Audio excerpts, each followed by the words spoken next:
And the reason that I bring this up now is because we are in a religious political time where I just am seeing so much coming to light that as we speak forth the truth, there is pushback, but it needs to come forth in this time when these globalists are really pulling the strings, and so many people are blinded to the scriptures, blinded to historical truth, and they're led by their heartstrings, but it's not actually fact. One of those things, again, that people have been led for so many years as thinking that the Ashkenazi are in fact descendants of Shem, and we've discovered that the Ashkenazi are in fact the synagogue of Satan. They're the descendants of Japheth. They're Turkic Mongols from the Khazarian region that converted to Judaism in the 6th and 7th century. These are the things that we've discovered over the past few months. Those teachings came across in exposing the rotting stick of Israel and the synagogue of Satan that are in our archives. Rabbi Herbert Bloom adds that the slave trade was one of the most important Jewish activities. One of the most important Ashkenazi Jewish activities.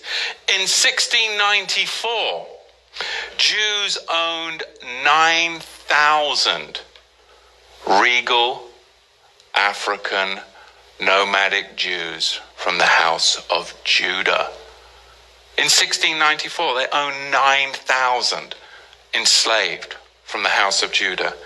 Jewish slaving is confirmed in the Jewish Encyclopedia. But you start talking about it, again, you're digging into historical truth, not sacred history. So why does the American Black history exist solely for the past 400 years, beginning in the 17th century? And all you hear about is, well, the transatlantic slave trade. But there's so much more than the transatlantic slave trade. You've got to go further back. You had Islamic trappers that worked with the indigenous black Africans to trap the regal Negro house of Judah. And then you had them sell them to the Ashkenazi ship merchants, along with many Portuguese and British Ashkenazi. If King David was an Ashkenazi, white Jew with a reddish complexion, he would have been described as Laban, an albino, but he wasn't.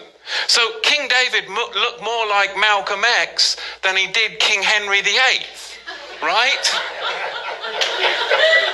You're of King David's tribe. Don't convert to the tribe that enslaved you and then sold you to Ashkenazi ship merchants.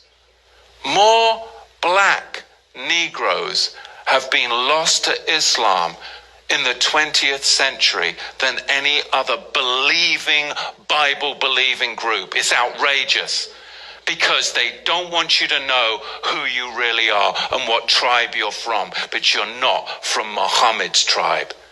Never were. Never were. You are a regal Negro class from the royal house of Judah.